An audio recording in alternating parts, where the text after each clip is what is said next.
good to have the Word of God. We're fortunate enough to have God's Word in our hand. You always want to read it. You never know exactly what, if somebody might say something wrong, and that way you correct it. As a Sunday school teacher, he was teaching about Elijah. He was teaching how Elijah when the prophets of Baal, they took the heifer and they was making a sacrifice, and of course their God did not answer. So he told the story how Elijah had set up the altar, and he cut up the heifer and laid it upon the altar in order, and then he had to bring water, barrels of water, pour on it, and do it again, and how it talked about how the water runs, and they made a trench around it, how the water run in the trench. And the Sunday school teacher asked, he said, does anybody in here know why he did that? Why he poured all that water on her? The girl stuck up her hand. She said, oh, I know. He said, what? He said, that's to make the gravy with. So you never know. You got to follow the Word of God. You never know. It might make gravy, amen? But we need to stay in the Word of God. Many times we miss what God's trying to tell us what we will give in His Word. Nehemiah chapter 5, if you would please stand and read God's Word if you're able to. Nehemiah chapter 5. We're going to read all of chapter 5 here. Again, verse 1 says, and there was a great city, or a great cry of the people and of their wives against their brethren, the Jews. For there were that said, we, our sons and our daughters, are many. Therefore, we take up corn for them, that we may eat and live. Some also there were that said, we have mortgaged our lands, vineyards, houses, that we might buy corn because of the dearth. There were also that said, we have borrowed money for the king's tribute, that upon our lands and vineyards. Yet now our flesh is as the flesh of our brethren, and our children as their children. And lo, we bring into bondage our sons and our daughters to be servants. Some of our daughters are brought unto bondage already. Neither is it in our power to redeem them, for other men have our lands and vineyards. And I was very angry when I heard their cry in these words. Then I consulted with myself, and I rebuked the nobles and the rulers, and said unto them, ye exact usury, every one of his brother. And I set a great assembly against them. And I said unto them, we, after our ability, have redeemed our brethren, the Jews, which were sold unto the heathen. And will ye even sell your brethren? Or shall they be sold unto us? Then held they their peace, and found nothing to answer. Also I said, it is not good that you do. Ought ye not to walk in the fear of our God, because of the reproach of the heathen, our enemies? I likewise, and my brethren and my servants, might exact of them money and corn. I pray you, let us leave off this usury.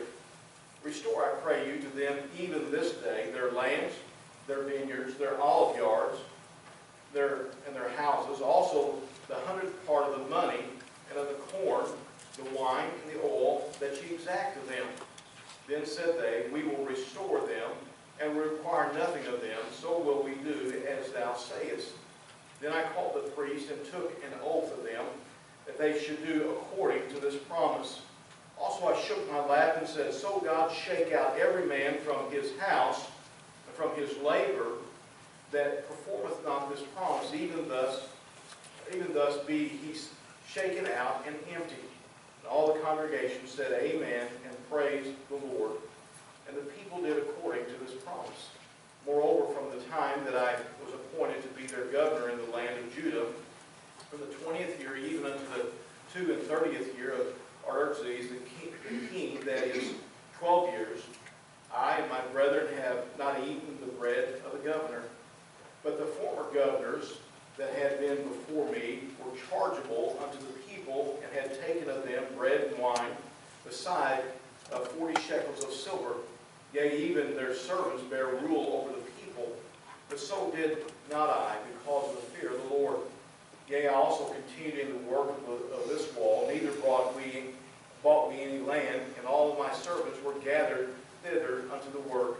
Moreover, there were at my table 150 of the Jews and rulers, beside those that came unto us from among the heathen that are about us.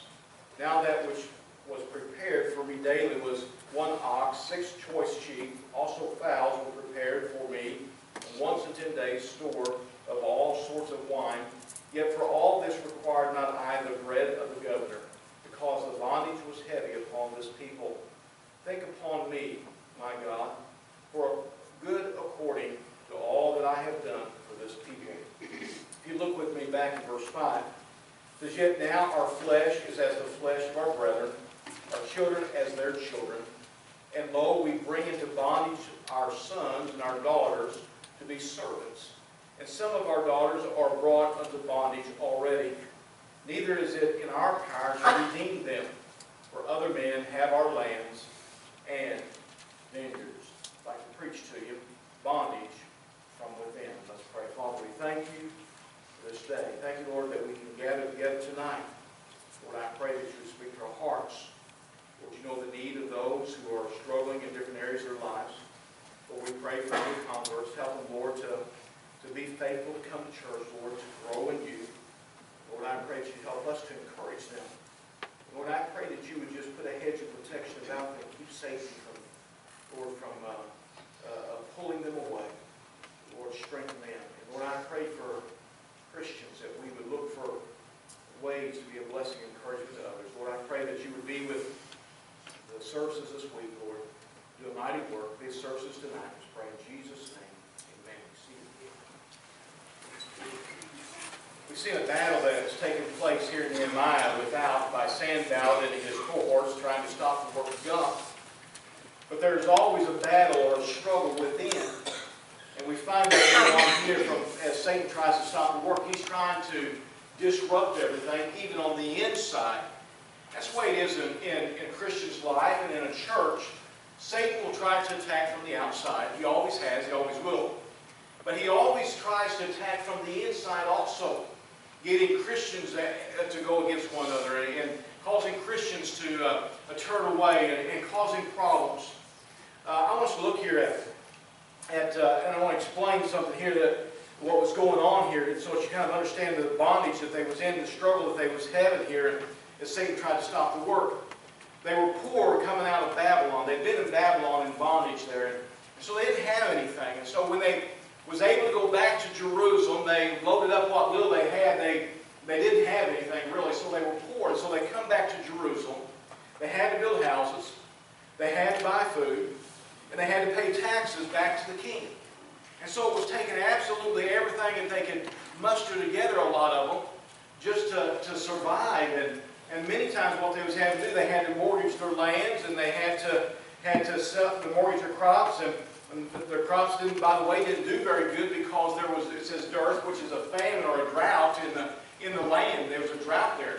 And so the crops weren't doing very good. And so they wasn't making very much on their crops, and they was trying to live, and they went so far in debt that they actually began to lose their homes. They began to lose their farms, and they began to sell themselves out as servants and slaves to the ones that they owed money to. And it put them back in bondage. And on top of this, they was having to try to pay taxes back to the king so that he wouldn't come down and haul them back up to Babylon. And so they was in a fix here, and so there was a struggle going on inside, because basically what you had those also that was doing well, and they were supplying food, and they were financing things, but they was charging a high interest rate when they shouldn't have been charging any interest. And they was taking advantage, and they was taking the properties, and they was actually taking their children and stuff for payment. This was happening on the inside there in Jerusalem, and so it was putting them back into bondage again. I want us to look tonight at the aspects of this and apply to us today in two areas. One of them is the physical and the spiritual. Because we face the same thing in many instances. Why were they in this condition to begin with? That's an important thing. We don't see in Nehemiah here why the drought was there. We find here in Nehemiah chapter 5 verse 3 says, some also were that said we have mortgaged our lands, our vineyards and houses that we might buy corn because of the dearth. Otherwise, there was a drought going on. And so they was having struggles and problems because of this drought. There's a drought in the land, and the crops and the vineyards were not producing very well, so they had to buy the food that they would normally have raised. But the question is, how come the drought? Why was there a drought? You would have thought that if God wanted the walls rebuilt in Jerusalem, that He would have been blessing the fields and blessing the crops. And basically what you got to do, you got to go back to Haggai, which was a prophet at that time, and he tells us what took place. In Haggai chapter 1 and verse 9 it says, "Ye looked for much, and lo, it came to little. When ye brought it home, I did blow upon it. Why, saith the Lord of hosts? Because of mine house that is waste," because of the house of God. That they've allowed it to go down and fall apart. They wasn't rebuilding, they hadn't taken care of it. He says, "And you run every man unto his own house." He said, you went and took care of your own homes, but you didn't take care of the house of God. "Therefore the heaven over you is stayed from dew, and the earth is stayed from her fruit. And I called for a drought upon the land, and upon the mountains, and upon the corn, and upon the new wine, and upon the oil, and upon that which the ground bringeth forth, and upon men, and upon cattle, and upon all the labor of the hands." The Lord's saying possibly what was taking place here is that they was allowing the house of God to go. They weren't frequenting, they wasn't going to the house of God, they weren't tithing as they were supposed to, they wasn't bringing in the first fruits. And they was letting everything go, and they was just enjoying their increase. And they was going to their houses and building nice houses and living their lives in a high hand and enjoying all those things. And they was letting the things of God go. Turning their backs upon the things of God. Sounds like America. I mean, we're building homes. We're getting all kinds of financing. I mean, even in the economy in which we live, people are borrowing money and borrowing money and borrowing money and borrowing money, and they're in debt and everything. And now we see, here in the United States, out on the West Coast, you have a drought. It's drying up there. You say, "Oh, preacher, was that really don't have anything to do with all that?" Oh, I believe it does. In many instances, we miss what sometimes is the judgment of God against a nation because we don't want to admit that God judges a nation. But the fact is that we're having places burning up with drought and other places that are flooding out. And the crops are failing in places. You've got all kinds of different things that are taking place. In our economy, it doesn't matter. I'm not impressed by what they say about the economy because it's so fragile. It wouldn't take much for the whole thing to collapse. And so we build our homes and we borrow our money and we do all this here and we get farther and farther in debt and people are running up credit cards and they're unable to pay their bills many times many times you'd be surprised how many phone calls we get and how many people come by the church that they can't pay their rent, they can't pay their electric, they say they don't have food, or I had a man this week that come by and he said, "I don't have a place to live." He said, I finally found a job. He said, "I'm living in a car," and stuff like that. And we're living in a day and time where everything's so fragile.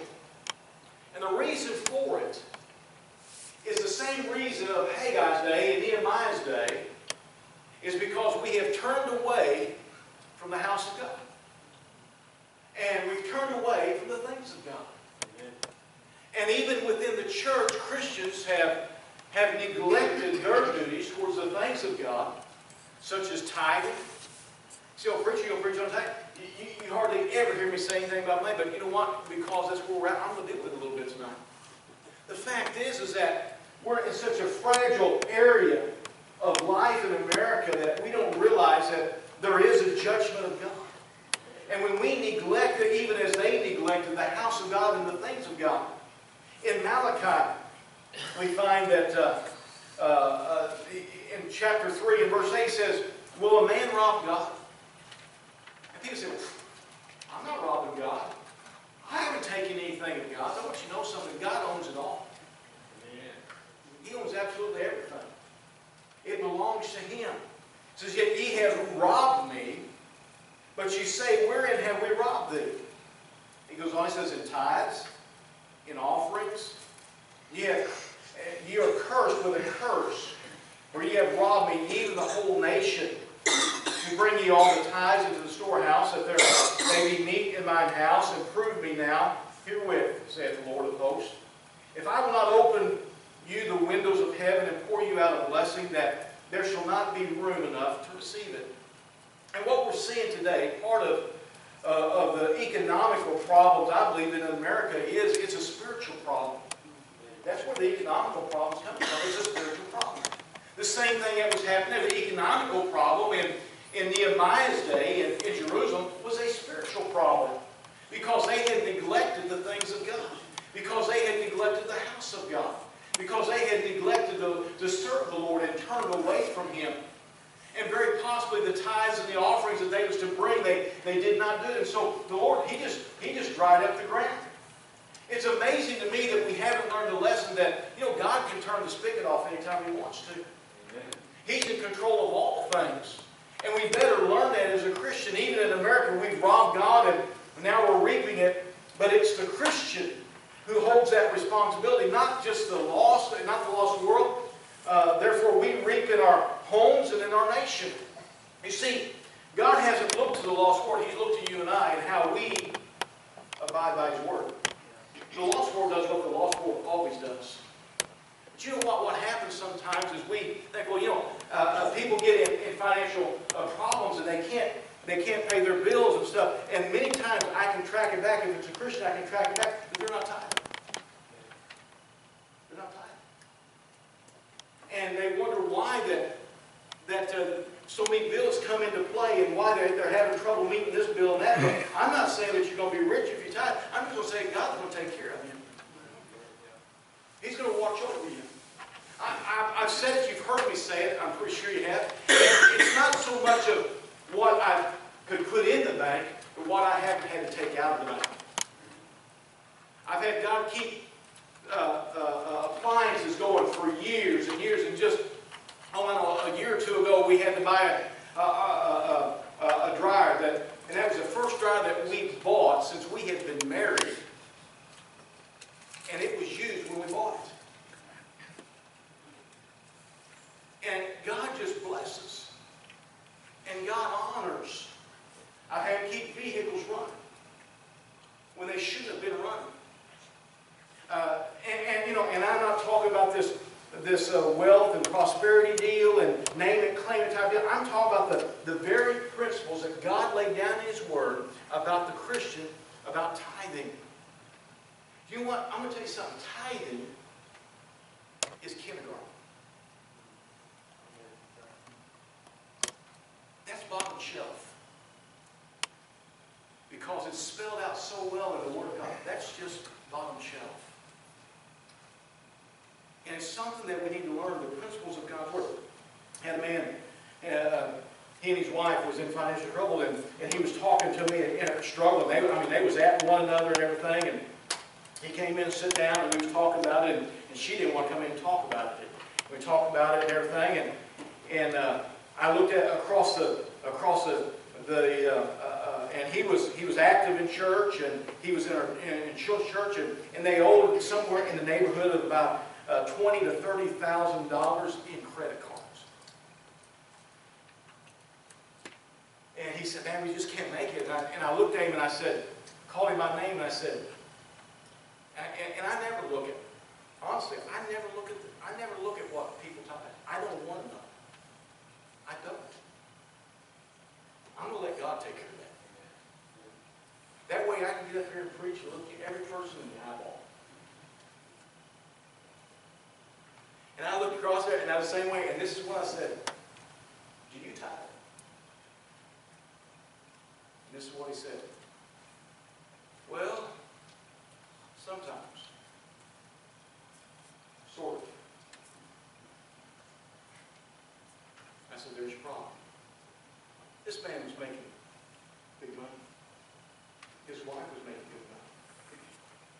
And yet they couldn't hardly make it week to week. And they fought over the finances.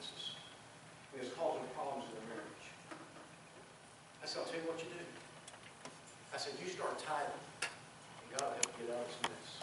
I said, you're going to have to be faithful to Him. He said, I don't. I said, it's up to you. I said, you can go with this debt all you want. I said, and you'll fight it for the rest of your life. I said, you can start doing what God's told you to do. Be obedient to Him. I said, He'll take the pressure off. I'm not going to guarantee you're going to have all kinds of money. I'm just going to guarantee you that God can bless you then.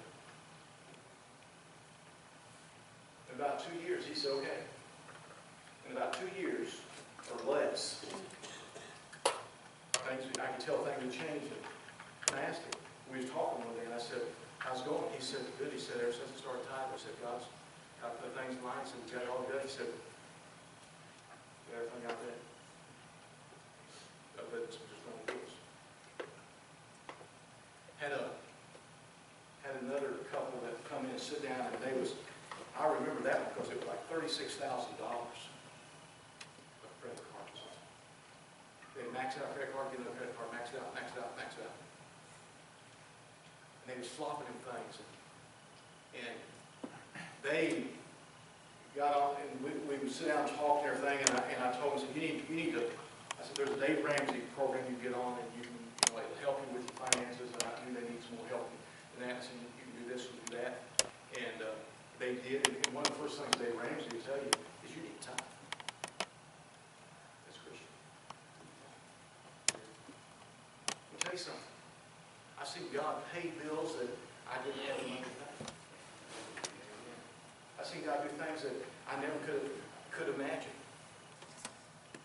And I'm not going to tell you that you're going to walk out to your. I'm not going to be like the neighborhood people and tell you that if you start tithing that you're going to walk out and pull money out of your mailbox. But I'm going to tell you what, it has happened. I remember one time when Hunter was born, and we had a bill, and we found out it was going to cost X amount of dollars more than what it was, and didn't know it. But I walked out to the mailbox and opened the mailbox, pulled a letter out, and it was from a relative, and they sent us $1,000.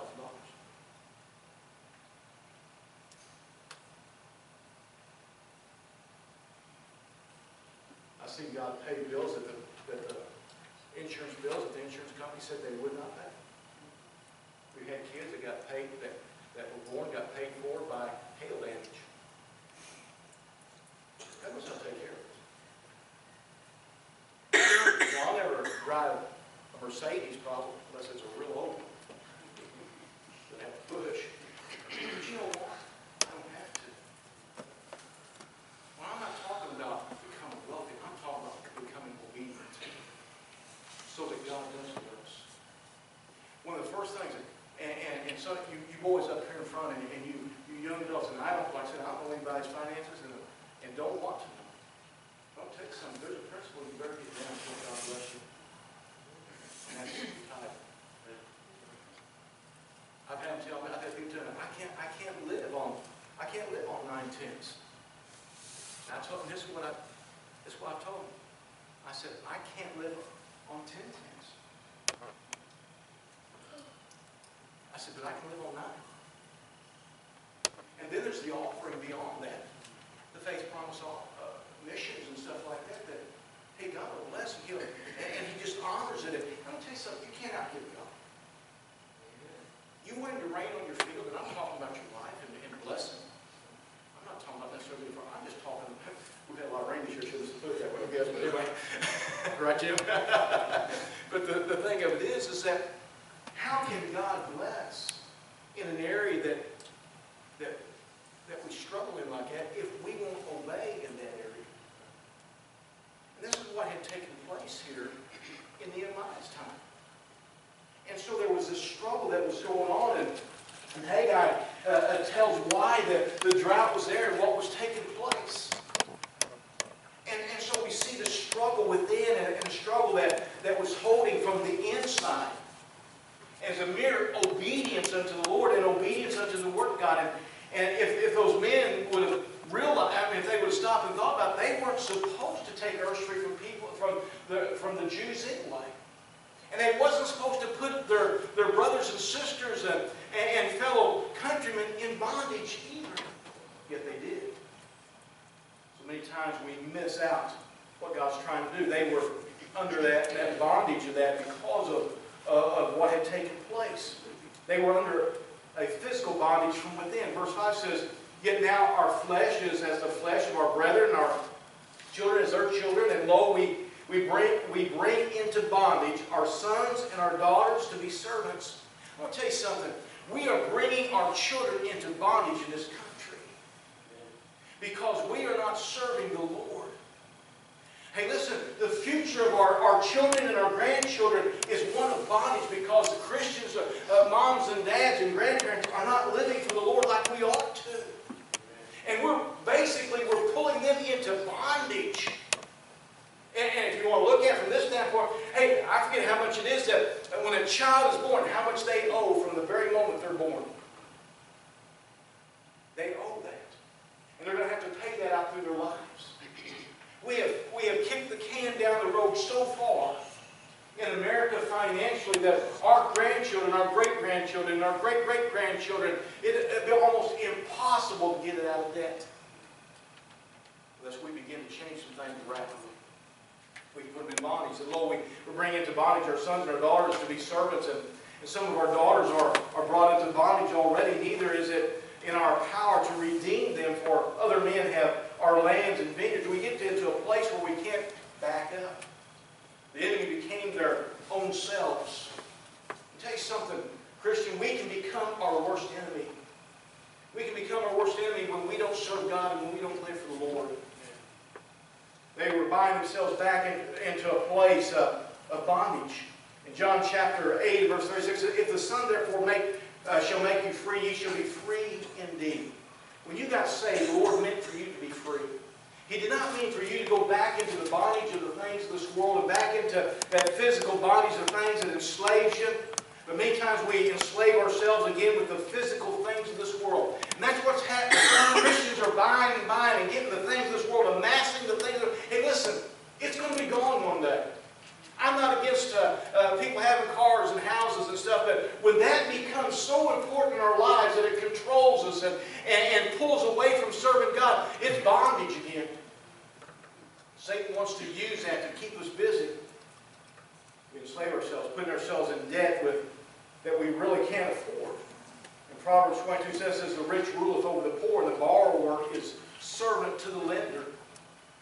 And probably at some time we ought to get into the financial end of Christian life a little bit more, but the fact is that, hey, listen, we need to keep our heads above water in this day and time, because when you go out and begin to borrow a lot of money and you get yourself into a lot of debt, you're putting yourself into a position that you become servant unto the lender.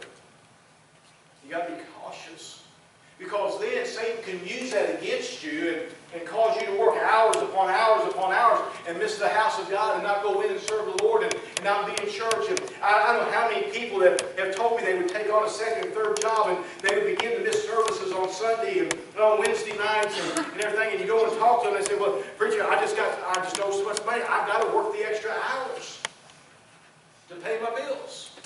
And we have become a slave to these things. And it's things like boats, and it's things like cars, and it's things like houses, and it's things, big TVs, and all the stuff that we think that we have to have. And all it does is Satan's laughing his head off as we enslave ourselves with the things of this world. Many times we have put ourselves back into a bondage. And the Lord said that we ought to be free, buying things that we really could do without. And puts us in a financial tie, and then we are under the gun to pay for it, and it controls us instead of us controlling it. It then affects us and binds us many times in our spiritual lives, causing us to be discouraged, causing us to be cranky with man and with God also, causing us to quit tithing, and then starts a curse of God that deepens even the problem then. It weakens our faith and our trust in the Lord, and it affects not only our faith, but it affects those around us. So many times we don't realize the bondage that we put ourselves back into. You know what sure is good just to crawl up beside the Lord and say, "Lord, thank you for taking care of my needs today." Meet those needs. There's just something about, and I'm not saying, don't misinterpret what I'm saying. I'm not saying there's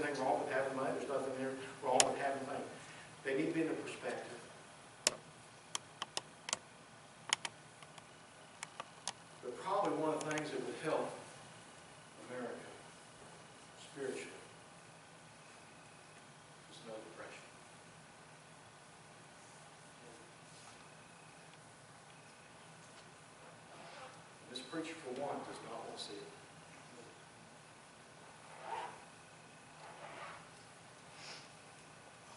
But maybe we would quit depending upon man and start depending on God again. Maybe we would quit going to the credit card and start going to the altar. Maybe we would quit going to the financial advisor and go to the Word of God. Say, God, what do you want?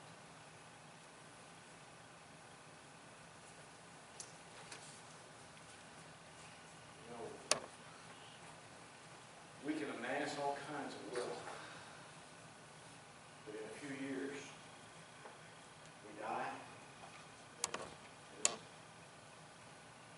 It's left to somebody else, and usually they take it, blow through it. Tell you what you ought to do, y'all leave the church. Missionaries. That's another message. Let God get the glory out. The fact is that, hey, listen, we need to begin to live the way the Lord told us to. Be content with what God has given us. Don't get ourselves back into bondage.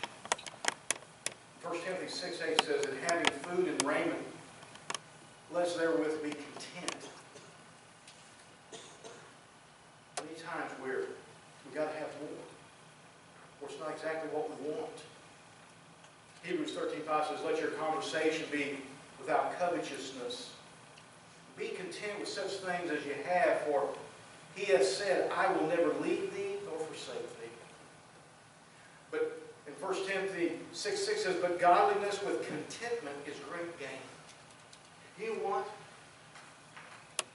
I look forward to it. I like what I like what this guy said one time. Every time he took and either tithe or put his faith promise missions in, he said, I'll see you in it. I'll see you in it. And I think about over the years, the money. I was thinking about this last night. I was thinking about, Jeanine and I was talking about finances, different things, and stuff like that yesterday, and we was talking about stuff. You gotta think about this, you know. Over the years, the money that not just the tithe, but the Faith Promise missions. And I thought about the Faith Promise missions. You know, I can't put a face to any of that money that I can put in Faith Promise missions. But one day in heaven,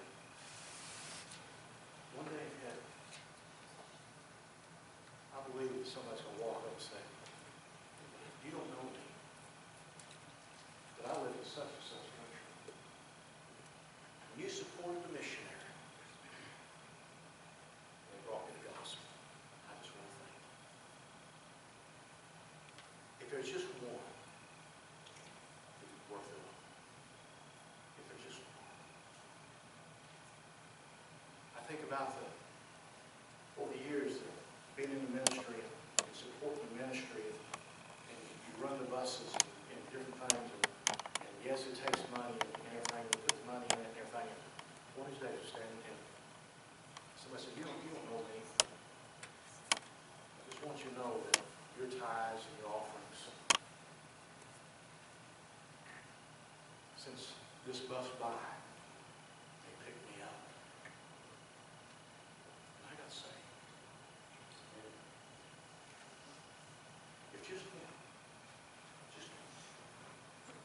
be worth it. You know what? If I had taken all that money out, I like the fish. I'm sure that with Faith Cross Missions, I could have bought a fine bass boat. But when I got to heaven, I doubt God would say, boy, you had a nice bass boat. very much you let me take it with me. But you know what? What really matters is what's going to last for you.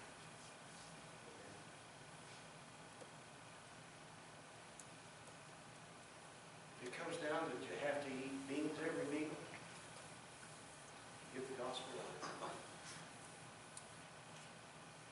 It hurts it. You know what? We need to realize that too often we are under curse and bondage because of amassing the things of this world. Not only was there a physical bondage, but there was a spiritual bondage from within. Galatians 5:1 says, stand fast therefore in the liberty wherewith Christ hath made us free. Be not entangled again with the yoke of bondage. Far too often we wander back to the old feed trough of the world and begin to fill our lives with the junk of this world. They were doing the same thing in Nehemiah's day in Jerusalem there that the heathen had done. They did the same thing to them. And they was buying them up and they was putting them in slavery basically. They was doing what the heathen did. And so they was going back to the old feeding trough of the world and living their lives like the world did. We become entangled under bondage of sin again when we go back after the things of the world. And many Christians today, instead of really getting in there and living for the Lord, and instead of seeing how far we can get away from the world, we're seeing how close we can get to the world and not fall in. I'll never forget the illustration that was told one time that this guy, he was a wealthy man, and he was looking for a chauffeur, and he put an ad in the paper, and boy, people knew that this man was wealthy and that he would pay good and everything. And so there was about 10 or 15 that finally was cut down to about 10 or 15 guys, and then they cut them down, and they cut them down, and they got down to 3 guys. He said, okay. He said, I want you to just come with me. And they went out to this place where there's a hairpin curve like that. There's a drop off. Over here's a rock ledge and wall, a mountain going up. And he asked the first guy, he said, how close can you get me to that edge and not drop off? He said, I can get you within 2 foot. He said, I'll get you. Next guy, he said, he heard what that guy said. He said, how close can you get me to that edge and not drop off? He said, I can get you that close and never drop with you off. He said, I don't need you. We come to the third guy, the last guy, and he said, how close can you get me to that edge and not drop off? He said, sir, I'm evidently not the one for you. He said, I ain't getting anywhere near that edge. He said, you're hired. You're hired. Too many times we're seeing how close we can get to the edge of this old world and not drop off. When we ought to say, hey, listen, I want to see how far away from the edge I can get.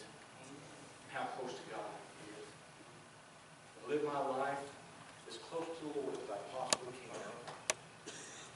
Too many Christians are content with being saved, going to heaven, and that's it.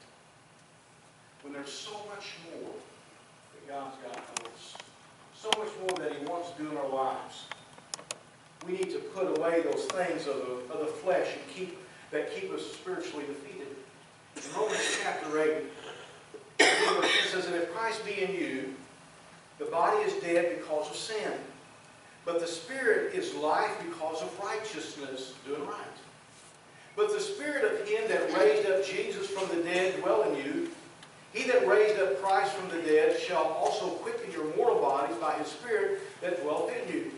Therefore, brethren, we are debtors not to the flesh to live after the flesh. For if ye live after the flesh, ye shall die. But if ye through the Spirit do mortify the deeds of the body, ye shall live. He said, hey, put to death the deeds of the body. He said, die out to the things of this world. For as many as are led by the Spirit of God, they are the sons of God. For ye have not received the spirit of bondage again to fear, but ye have received the Spirit of adoption, whereby we cry, Abba, Father. The Apostle Paul himself said that he died daily. What he was talking about, that his old flesh wanted to go after the world. His old flesh wanted to do things that he knew wasn't right. And he said, I have to die out to the flesh. We need to draw nigh to the Lord. And we'll have liberty and freedom. And then close, like Nehemiah, we need to set the example for all around us and not fall into bondage from within. Nehemiah went through what he had done and told the people, and he said, this is the way I've done. He said, I'm not requiring anything of you. And then verse 19, he says, think upon me, my God, for good, according to all that I have done to this people. He said, I've tried to be an example to them. You know what? One of the things that we don't realize is that we should be an example. Too many times we fail to realize that the Lord wants us to be an example for others to see. They might see Jesus Christ in our lives, but that they might see something that's solid. They might see something that's real. We need some Christians that are real today. You know, have you ever walked into maybe a clothing store and I've actually started around somebody and I say, excuse me, and then I look and it's a mannequin.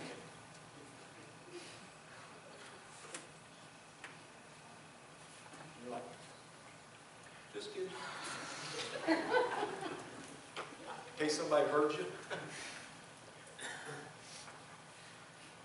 And they look real, but they're not.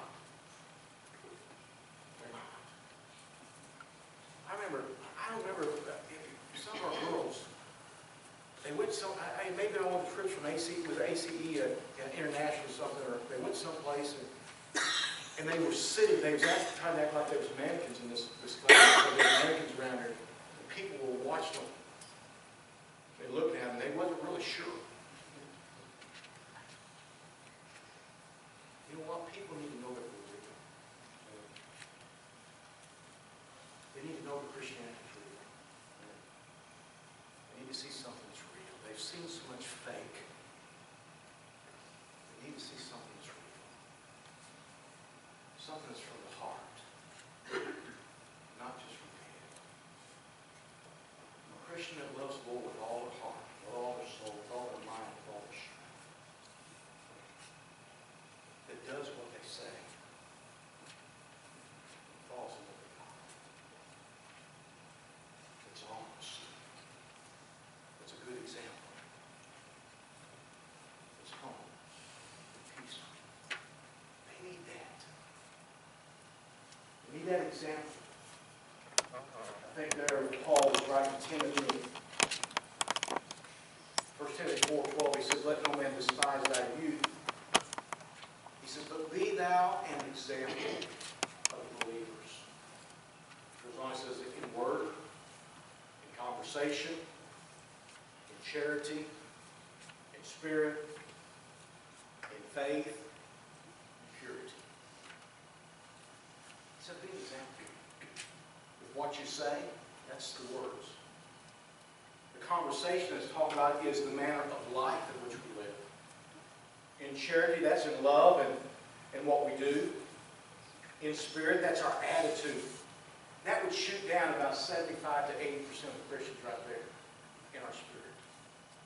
We're to be an example. Again, sometimes Christians have the worst attitude of anybody I ever see. Man, we need to have a good attitude. A good attitude. And a good spirit. Just a good spirit about us. In faith, what we believe, be that example that they can see that we're putting our trust and faith in the Lord and following Him. In purity, otherwise not soiled by the world, and staying away from the ungodly things of this world, and being pure. What's wrong with being a pure Christian, letting God use you, and letting people see what Christianity really is, instead of defiling ourselves with the things of this world? Let's not put others under bondage with our lives. Many times we put other people under bondage with our lives. We need to make sure that spiritually we're not under bondage. Physically.